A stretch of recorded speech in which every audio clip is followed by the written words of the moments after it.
අලුතෙන්ම පටන් ගන්න යන්නේ පරිමිතිය දිග කියන පාඩමේ පරිමිතිය කොටස තමයි මම හැම අවුරුද්දකම ක්ලාස් එකේ කරන්නේ. අර දිග පිළිබඳ මිනුම් මෙච්චර වැදගත් නෑ ඒකට කාලය යොමු කරන එක. අරත් ඔයගොල්ලෝ පහේ පන්තියේදී දිග මිනුම් ගැන ගොඩක් දේවල් ඉගෙනගෙන තියෙනවා.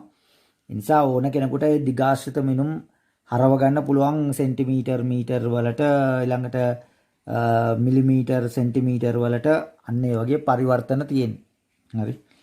මේක තමයි ඊටාම වැදගත්ම පාඩම. මේක 10 වසර දක්වා අපිට ඕන වෙනවා. සාමාන්‍ය පෙළ විභාගයට ගණනුත් වෙන මාතෘකාවක් තමයි පරිමිතිය කියන්නේ. හරි. ඒ නිසා තමයි මම මේ පාඩමේ මේ කොටස තෝරගන්නේ. හැම අවුරුද්දකම මේ විදිහට තමයි කරන්නේ. පරිමිතිය කොටස විතරයි කරන්නේ. අපි මේ සටහන පොඩ්ඩක් කියවමු. මොකද්ද මේක කියන්නේ කියලා බලන්න. ඉඩමක් වටා කම්බි වැටක් බැඳීමට මිනිසෙක් තීරණය කරයි. ඔහුට එක් කම්බි පොටක් ඉඩම වටේ බැඳීම සඳහා අවශ්‍ය කම්බිවල දිග ගණනය කරනුයේ කෙසේදයි බලමු. ඉඩමක් වටේ වැටක් ගහන්න යන්නේ. ඕගොල්ලන්ගේ ඉඩම් වලත් වැටවල් ගහලා තියෙනවන්නේ. සත්තු වෙනවට, හොරු වෙනවට, නැත්තම් ඔය ඉඩමේ තියෙන දේවල් අරන් යනවා එකපාරට කරගන්න. මෙන්න මේ වගේ අපේ ඉඩම් වටත් වැටක් ගහලා තියෙනවනේ. සමහරු එක කටු කම්බි වලින් ගහලා තියෙනවා. සමහරු එක මල් වැටවල් වලින් ගහලා තියෙනවා. සමහරු තාප්ප බැඳලා තියෙනවා. නේද? එක එක විදියට ඉඩම වටේ වැට ගහලා තියෙනවා. දැන් මේකේ කණු හිටවලා මේ කම්බි ගහලා තියෙන මේ කණු හිටවලා මේ විදියට කම්බි ගහලා තියෙන මේවා. කම්බි ගහවල පොටවල්නේ ගහන්නේ. එක පොටයි දෙවෙනි පොට තුන්වෙනි පොට ඔහොමනේ පොටවල් විදියටනේ ගහන්නේ. ඔන්න ඔය විදියට මේ වටේටම ගහලා තියෙනවා. දැන් මේ පෙන්නලා තියෙන ඉඩම තමයි මේ තියෙන්නේ. මේ තියෙන්නේ ওই පෙන්නලා තියෙන ඉඩම. හරිනේ? මේ ඉඩම තමයි මේ තියෙන්නේ. දැන් මේ ඉඩම වටේට ගහනවා වැටක්. දැන් ඉඩමේ මායිම් තමයි මේ තියෙන්නේ. මායිම්. තියෙන මායිම් මේ විදිහට. මේ තියෙන ඉඩම් මායිම්. මේක මායිමක්, මේක මායිමක්, මේක මායිමක්. මේ පැත්තේ මායිම මීටර් 40ක් දිගයි. මේ පැත්තේ මායිම මීටර් 45ක් දිගයි. මෙහෙට මීටර් 30ක් දිගයි. මෙහෙට මීටර් 28ක් දිගයි. ඉඩම හැම විටම ඍජු කෝණාශ්‍ර ත්‍රිකෝණ වලින් එන්නේ නැහැ නේ. මේ වගේ ඇක්‍රමවත් හැඩ තියෙන්නේ නේ ඉඩමුන් වලට. හරි. ඉඩමේ එක් එක් පැත්තේ දිග තල රූපයක දක්වා ඇති රූප සටහනක් රූපයේ දැක්වේ. මෙන්න ඉඩමේ මායිම් වල දිගවල් ඔන්න ඔහම දාලා තියෙනවා. ඒ අනුව ඉඩමේ පැති සියල්ලේ දිගේ එකතුව. දැන් මේ වටේටනේ වැට ගහන්නේ. එහෙනම් මේ වටේ දිග අපි හොයා ගන්න ඕන. නේ? කම්බි ගන්න නම් මේ වටේ දිග අපි හොයා ගන්න ඕන. කියන්නේ පැති. මේවට අපි පැති කියලා කියනවා. මේ පාද කියලා කියනවා. නේ? එතකොට මේ ඔක්කොම දිගවල් හොයා ගන්න ඕනේ. ඒ අනුව ඉඩමේ පැති සියල්ලේ දිගේ එකතුව. මීටර් 40 එකතු කිරීම මීටර් 28 එකතු කිරීම මීටර් 30 එකතු කිරීම මීටර් 45. හරිනේ? ඔන්න වටේම දිග එකතු කරා. වටේම දිග. වටේ දිග හොයාගන්න එපා. කම්බි ගේන්න අපිට. එන එකතු කරාම එනවා මීටර් 143. මීටර් 143. එක කම්බි පොටක් බැඳීමට අවශ්‍ය කම්බි වල දිග මීටර් 143යි. දැන් මේ එක වටයක් කම්බි. දැන් මෙහෙමනේ වට. එක වටය, දෙවෙනි වටය, තුන්වෙනි වටය, හතරවෙනි වටේ. ඕමනේ අපි කම්බි ගහන්නේ ඉඩම් වටේ. නේ? උඩ එක වටයක් ගහන්න. ඉඩම් වටේ එක වටයක් ගහන්න මීටර් 143ක් ඕන. කම්බි මීටර් කීයක් ඕනද? 143ක් ඕන. කම්බි මීටර් 143ක් ඕන. හරි? මල් පාත්තියක් වටා ගඩොළු වැල්ලීම, වත්තක් වටා තාප්ප බැඳීම, පින්තූරයකට රාමුවක් සෑදීම වැනි කටයුතු වලදී ඒවායේ පැති සියල්ලේ දිගවල් ගණනය කර ගැනීමට අවශ්‍ය වේ. එවැනි අවස්ථාවකදීද ඉහත උදාහරණයේ ආකාරයට සංවෘත තල රූපයක් ඇසුරින් වටේ දිග නිරූපණය කළ හැකිය. අපිට පින්තූරයක වටා රාමුවක් ගහ ගන්න, ඊළඟට ඉඩම වටා තාප්පයක් බැඳ ගන්න, මල් පාත්තියක් හදලා ඒක වටේ වැටක් ගහ ගන්න, එළවලු පාත්තියක් හදලා ඒක වටේ වැටක් ගහන්න, පොකුණක් හදලා ඒක වටේ වැටක් ගහ ගන්න. නේද? උදාන්නේ කතාව ඔක්කොම මෙතනට ඇතුළත් වෙනවා. හරිනේ? සංවෘත තල රූපයක පැති සියල්ලේ දිගේ එකතුව. ඔයගොල්ලෝ දන්නවා මේක. පහේදි කල්ලා ඇවිල්ලා තියෙන්නේ, හතරදිත් කල්ලා තියෙන්නේ. මේ අලුතෙන්ම ඉගෙන ගන්න එකක් නෙමෙයි මේ තියෙන්නේ. සංවෘත රූපයක, සංවෘත තල රූපයක. මේවට අපි කියන්නේ මේ මොකක් හරි තලයක් මත, ඒ කියන්නේ ඩෙස් එකක් මත හරි, ඕගොල්ලෝගේ අච්චු පොතේ හරි, පොළවේ හරි, බිත්තියක හරි ඇන්දොත් අපි ඒව සලකන්නේ තල කියලා. ඒතකොට ඒක මත රූපයක් ඇන්දොත් ඒවට අපි කියන්නේ තල රූප කියලා. අනේ හතේ පන්තිදී කියලා දෙයි ඔයගොල්ලන්ට. සංවෘත තල රූපයක පැති සියල්ලේ දිගවල එකතුව අපි කවුරු කියලාද හඳුන්වන්නේ? දන්නව ඔයගොල්ලෝ? පරිමිතිය කියලා හඳුන්වනවා. කවුරු කියලාද හඳුන්වනවද? පරිමිතිය. අපි කොහොමද කියන්නේ?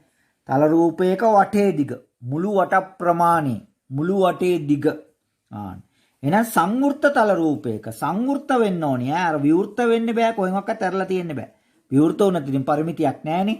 මෙන්න මේ විදිහට සංවෘත වෙන්න ඕනේ. ආයේ කොහෙන්වත් මේක අසර රින්ගන්න බෑ. හිඩසක් නැහැ කොහෙවත්. එහෙනම් සංවෘත තල රූපයක මෙන්න මේ වටේ දිග මෙන්න මේ පැති සියල්ලේම දිගේ එකතුව. වටේ දිග අපි හඳුන්වනවා කවුරු කියලාද ගණිතයේදී? පරිමිතිය කියලා හඳුන්වනවා. කවුරු කියලා හඳුන්වන්නේ? පරිමිතිය. දැන් අපි පරිමිතිය ආශ්‍රිත තවත් උදාහරණ කීපයක් විමසා බලමු. එහෙනම් අපි බලමු පරිමිතිය වෙන තවත් උදාහරණ කීපයක්. මෙහි දක්වා ඇත්තේ බිත්ති සැරසිල්ලකි. ඒ වටා රිබන් පටියක් ඇල්ලිය යුතුව ඇත. ඒ සඳහා අවශ්‍ය රිබන් පටියේ දිග හොයමු. කො බලමු රූපේ පෙන්නලා තියෙනවද කියලා නේද? රූපේ පෙන්නලා තියෙනවද කියලා මේ තියෙන්නේ. මෙන්න මේක වටේ රිබන් පටියක් අල්ලන්න යන්නේ රිබන් පටිය. එතකොට මේකේ ත්‍රිකෝණයක් නිසා පැති 3යිනේ තියෙන්නේ. එතකොට ඒවයි දිග දීලා තියෙනවා සෙන්ටිමීටර් 60යි මිලිමීටර් 4යි සෙන්ටිමීටර් 68යි මිලිමීටර් 7යි සෙන්ටිමීටර් 68යි මිලිමීටර් 7යි කියලා දිගවල් දීලා තියෙනවා. එහෙනම් අපිට මේක වටේ රිබන් පටියක් අල්ලන්න නම් ඒ රිබන් පටියේ දිග හොයාගන්න මේ පැති තුනේම දිගවල් අපිට එකතු කරන්න වෙනවා. ඒ කියන්නේ මෙයාගේ පරිමිතිය හොයන්න වෙනවා. එහෙනම් මෙන්න ඒක කරලා තියෙන විදිය. රිබන් පටියේ දිග අදාළ සංවෘත තල රූපයේ පරිමිතිය. එහෙනම් ඔන්න තුනම එකතු කරනවා. 68යි මිලිමීටර් 7යි සෙන්ටිමීටර් 68යි මිලිමීටර් 7යි සෙන්ටිමීටර් 60යි මිලිමීටර් 7යි. මේක නම් හැබැයි පොඩක් පල්ලෙහාට ලියාගෙන එකතු කරන එක තමයි වඩා ලේසි. මොකද ඒකක දෙකක් තියෙන නිසා. ඒකක දෙකක් තියෙන නිසා පහළට ලියාගෙන ඔන්න එකතු කරනවා. හරි. මෙම අගයන්ගේ එකතුව කරන්නේ කෙසේදයි බලමු. ඔන්න සෙන්ටිමීටර් වෙනම එකතු කරනවා, මිලිමීටර් වෙනම එකතු කරනවා. එහෙනම් අර දිගවල් තුන වෙනම ලියා ගන්නවා. සෙන්ටිමීටර් 68යි මිලිමීටර් 7යි මේ අරන් තියෙන්නේ. ඊළඟට සෙන්ටිමීටර් මෙයත් ඒක දිගමනේ. සෙන්ටිමීටර් 68යි මිලිමීටර් 7යි ඊළඟට සෙන්ටිමීටර් 60යි මිලිමීටර් 4යි ඔන්න ඔක්කොම එකතු කරනවා. 7යි 7යි 14යි 18න් 8 එකක් ඉතිරි. සාමාන්‍ය විදිහට අපිට ගෙනියන්න පුළුවන්. 8යි 16යි 17න් 7 එකක් ඉතිරි. 6 වරක් 3 18යි 19. එහෙනම් වටේම දිග එනවා කොච්චරද? සෙන්ටිමීටර් 197යි මිලිමීටර් 8යි කියලා. ඔන්න මේ රාමුවේ වටේ දිග සෙන්ටිමීටර් 197යි මිලිමීටර් 8යි කියලා එනවා අපිට. එකතු කරන විදිහත් ඔයගලන්ට කියලා දීලා තිනවා. හැබැයි මේක නම් කලින් පාඩමේදී ඔයගොල්ලෝ කරා. පියවර අංක 1 පළමුව මිලිමීටර් තීරුවේ ඇති සංඛ්‍යාව වෙනම එකතු කරන්න ඕනේ. ඒක දන්න ඔයගොල්ලෝ ඒක කියලා දෙන්න ඕනේ නැහැ ඔයගලන්ට. ඊළඟට වෙන තව උදාහරණයක් තියෙනවා. ඍජුකෝණාශ්‍රාකාර හැඩැති පිට්ටනියක දිග මීටර් 20යි සෙන්ටිමීටර් 75ද පළල මීටර් 12යි සෙන්ටිමීටර් 60ද වේ. මේක පෙන්නලා තියෙන්නේ. දිග මීටර් 20යි සෙන්ටිමීටර් 75යි පළල මීටර් 12යි සෙන්ටිමීටර් 60යි. එහි පැති සියල්ලේ මුළු දිග සෙවීමට අවශ්‍යව ඇත. ඒ සඳහා රූපයේ පරිමිතිය සොයමු. එහෙනම් ඔන්න පරිමිතිය හොයනවා. එහෙනම් අපිට දැන් මේ පැත්ත 20යි 75ක් ඉඳලා මේ පැත්තත් කොච්චරයිද? Metre 20යි centimetre 75යි. මේ පැත්ත 12ක් 60ක් ඉඳලා මේ පැත්තේ දිග ඉන්න එකනේ. මීටර් 12යි සෙන්ටිමීටර් 60යි. එහෙනම් අපිට මේ හතර දෙනා එකතු කරා නම් හරිනේ. මේ හතර දෙනා එකතු කරා නම් හරි. නේ? ඔච්චර මේවා දඟලන්න ඕනේ නැහැ. මේ ටික ලියාගෙන එකතු කරා නම් හරි. හරි. මේ දෙන්න වෙනම එකතු කරගෙන එතකොට මේ දෙන්න වෙනම එකතු කරගත්තා මීටර් 41යි සෙන්ටිමීටර් 50ක් ආවා. එකතු කරගන්න පුළුවන් 5.10.1ක් විතර. මේ දිග පැති දෙක ඉස්සෙල්ලා එකතු කරලා තියෙනවා ඈ. දිග පැති දෙක ඉස්සෙල්ලා එකතු කරලා. ඊට පස්සේ පල්ල පැද්දයක් තියලා නෑ මේක මෙච්චර දඟලන්න ඕනේ නෑ. හතර දෙනා එකට තියලා එකතු කරා නම් හරි. නේ? කොහමද? මෙන්න මෙහෙම. මේකට යටින්ම ගත්තා නම් අර දෙන්නත් නේ 12යි 60යි 12යි 60යි. එතකොට මේ කෝණය ඔන්නෝම පල්ලයට එකතු කරන්න 10.1ක් ඉතිරි 14යි 15යි 21යි 27න් 7 දෙකක් ඉතිරි 2යි මේ ඔක්කොම එකතු කරාම 6යි 2යි 4යි 6යි මීටර 66යි සෙන්ටිමීටර 70යි මේ ටික ඔක්කොම එකතු කරන එකට තියෙන. එහෙනම් ඔන්නෝම පරිමිතිය හොයාගන්න පුළුවන්. හරි වටේ දිග වල ටික එකතු කරන්න තමයි තියෙන්නේ. ඔය තියෙන උත්තරේම තමයි වෙලා තියෙන මේ හෙන වටයක් ගහලා හදලා තියෙන්නේ. අපි බලමු මෙතන නිදසුනක් තියෙනවා මේකත් බලමු. නිමාලි සෑම උදෑසනකම උද්‍යානය වටා එක්වරක් ඇවිදි. මේ යාගේ උද්‍යානයේ තියෙන්නේ. අය උද්‍යානය වටා දින දෙකකදී ඇවිදින මුළු දුර හොයන්න. මීට අදාළ සංවෘත රූපය ඊළඟ රූපයේ දැක්වේ. මේ තියෙන්නේ යාගේ උද්‍යානය. සැබෑ උද්‍යානය මේ ගස් තියෙනවා උද්‍යානය වට ඇවිදින. මේකේ සැලැස්ම මේ තියෙන්නේ. මේ පැත්තට මීටර 115 සෙන්ටිමීටර 87යි මේ පැත්තට මීටර 112 සෙන්ටිමීටර 50යි මේ පැත්තට මීටර 119 සෙන්ටිමීටර 95යි මේ පැත්තට මීටර 110 සෙන්ටිමීටර 68යි ඔන්න ඔය විදිහට තියෙනවා. අය උද්‍යානයේ වටා දින දෙකකදී ඇවිදින ලද මුළු දුර සෙවීමට උද්‍යානයේ පැති සියල්ලේ දිගවල් එකතුව සෙවිය යුතුය. ඒ සඳහා ඉහත රූපයේ පරිමිතිය යමු. දැන් මෙයා වට දෙකක් ඇවිදිනවනේ. එහෙනම් එක වටයක් හොයාගන්න මේ ටික එකතු කරලා එන උත්තරේ දෙකෙන් වැඩි කර නැත්නම් ඒ වගේ දෙගුණයක් එකතු කරා නම් හරි. හරි. එහෙනම් ඔන්න ඒ ටික එකතු කරනවා. හරි. 115යි 87යි 119යි 95යි 112යි 50යි 110යි 68යි. ඔන්න එකතු කර ගන්නවා 12යි 20න් බිඳුව 2ක් ඉතිරි 10යි 19යි 24යි 30න් බිඳුව 3ක් ඉතිරි. ඔන්න ඔය විදිහට එකතු කරගත්තාම එක වටයක් යන දුර මීටර් 459ක් එනවා. එක වටයක්. දැන් මෙයා වට දෙකක් ඇවිදිනවලුනේ. එහෙනම් දින දෙකකදී උද්‍යානයේ වට ඇවිදින දුර හොයන්න 459ට තව 459ක් එකතු කර. 9 9 18න් 8 එකක් ඉතිරි 10 11න් එකක් ඉතිරි 1යි 9. එහෙනම් දවස් දෙකේ උද්‍යානයේ වට ඇවිදින දුර එනවා මීටර් 918ක් කියලා. මේ උදාහරණෙත් අපි බලමු. ඍජු කෝණාශ්‍රයක පල්ල සෙන්ටිමීටර් 12ක් වේ දිග එමෙන් දෙගුණයකි. දිග ඒ වගේ දෙගුණයක්ලු. ඍජු කෝණාශ්‍රයේ පරිමිතිය ගණනය කරන්න.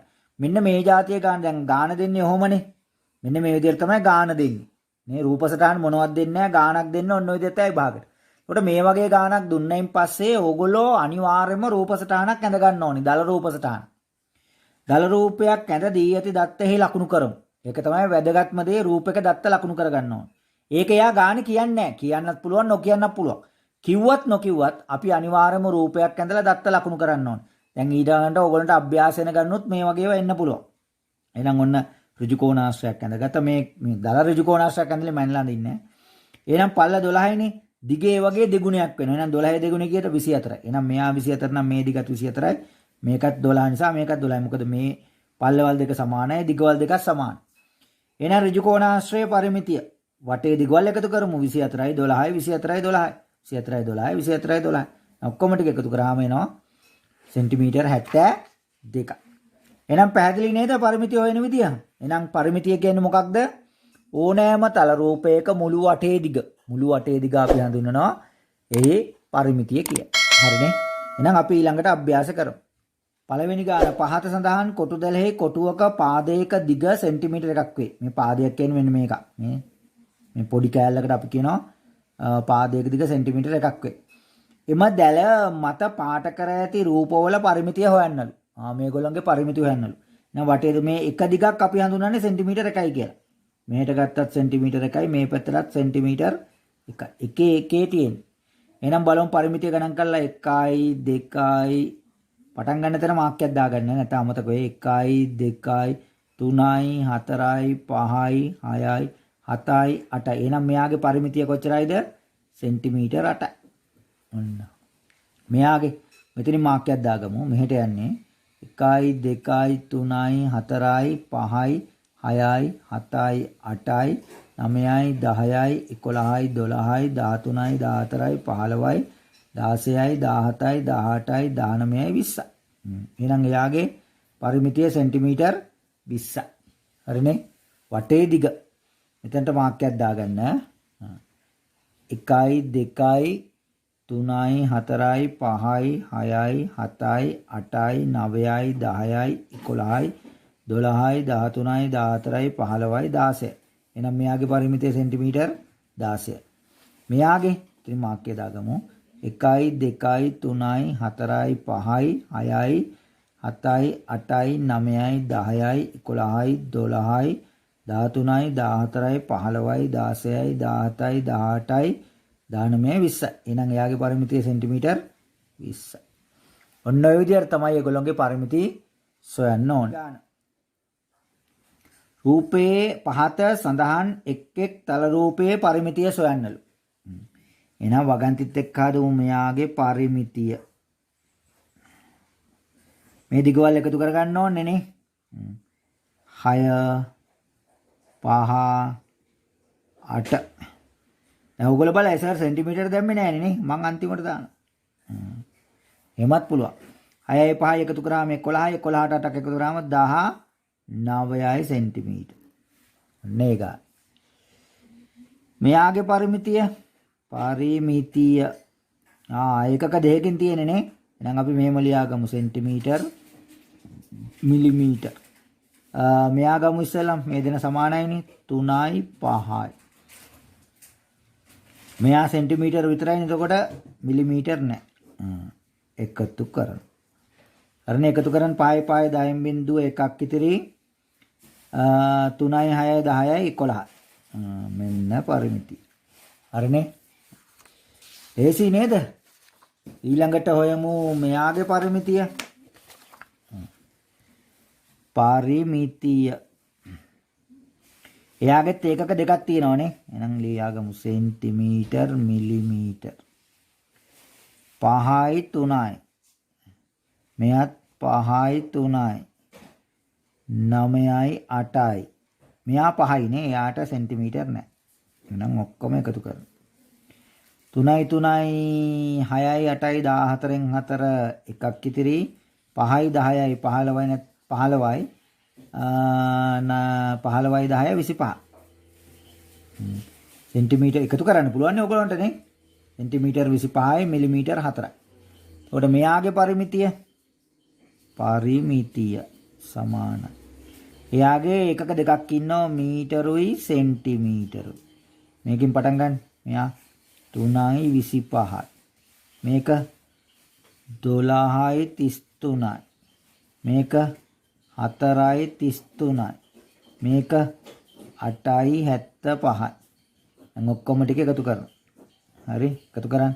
10යි 16න් 6 එකක් ඉතිරි 10යි 13යි 15යි 16න් 6 එකක් ඉතිරි 6යි 10යි 18න් 8 එකක් ඉතිරි 2. එහෙනම් මීටර 28යි සෙන්ටිමීටර 66ක් එනවා. ඔන්න එයාගේ පරිමිතිය එකතු කරා හරිනේ 16න් 6 එකක් ඉතිරි මෙතන 10යි 13යි 16න් 6 ඉතුරු එකත් එක්ක තමයි 16න් 6 එකක් ඉතිරි 1යි 6යි 10යි 18න් 8 එකක් ඉතිරි. හරි ඊළඟට හදමු තුන්වෙනි ගාන. රූපයේ දැක්වෙන සමතුලාශ්‍රයේ පරිමිතිය සොයන්න. මෙයා හත සමතුලාශ්‍රයක් නම් පාද සියල්ලේම දිග සමානයිනේ. එහෙනම් මෙයත් 7යි මෙයත් 7යි මෙයත් 7යි මෙයත් 7යි. එහෙනම් පරිමිතිය සමානයි 7 4ක් එකතු කරලා ගන්නත් පුළුවන් නැත්නම් ලේසින් වැඩේ මොකද්ද? 7 වැඩි කරනවා 4 සෙන්ටිමීටර. හරිනේ? එහෙනම් 4ක් 4 28යි. ඔන්නෝම ගත්තා නම් ලේසිනේ. නැත්නම් 7 එකතු කිරීම 7 එකතු කිරීම 7 එකතු කිරීම 7 දෙුණක් කමන්නේ. කොහොම කරත් ඔය උත්තර තමයි. හරි? අපි ඊළඟට හදමු 5 වෙනි ගාන. රූපයේ දැක්වෙන සමාන්තරාශ්‍රයේ පරිමිතිය හොයන්න. ඒකෙත් වටේ දිගන හොයන්න ඕනි. සමාන්තරාශ්‍රයත් ත්‍රිජිකෝණාශ්‍රය වගේම තමයි. හරි? ඔර මෙයා 11 නම් මේ පාදේ දිගත් 11යි. මෙයා 6 නම් මේ පාදේ දිගත් 6යි. එහෙනම් පරිමිතිය සමානයි 11 එකතු කිරීම 6 එකතු කිරීම 11 එකතු කිරීම 6. එකතු කරලා ගන්න ඔක්කොම ටික 11 11 22යි 28යි 34යි සෙන්ටිමීටර. කීය දෙන්නේ 34. ඊළඟට ප්‍රශ්නාංක 6 කියවන්න. පහත සඳහන් රූපවල පරිමිතිය සෙන්ටිමීටර් 24ක් බැගින් වේ. හැම එක්කෙනාගේම පරිමිතිය සෙන්ටිමීටර් 24යිලු. එක් එක් රූපයේ පාදයක දිග සොයන්න. පාදයක දිග සොයන්න ඕන. එහෙනම් පාදයක දිග මෙයාගේ වටේම දිග කීයද? 24යි. එහෙනම් පාද හතරක් තියෙනවනේ. එන එකක දිග හොයන්න 24 බෙදනවා 4. එහෙනම් 24 4ෙන් බෙදුවාම සෙන්ටිමීටර් 6. හරි. මෙයාගේ පාද 3යිනේ. එහෙනම් එයාගේ පාදයක දිග මේ වගේ වගන්ති ලියන්න ඕනි. 24 බෙදන්න ඕනේ 3ෙන්. ඒකට 8යි 100. හරි. මෙයාගේ පාදයක දිග 24 බෙදන්න ඕනේ පාද 6යිනේ 6ෙන් එහෙනම් 4යි සෙන්ටිමීටර්. ඔන්නෝම තමයි 5 වෙනි ගානයි 6 වෙනි ගානයි හදන්න ඕනේ. හරිනේ.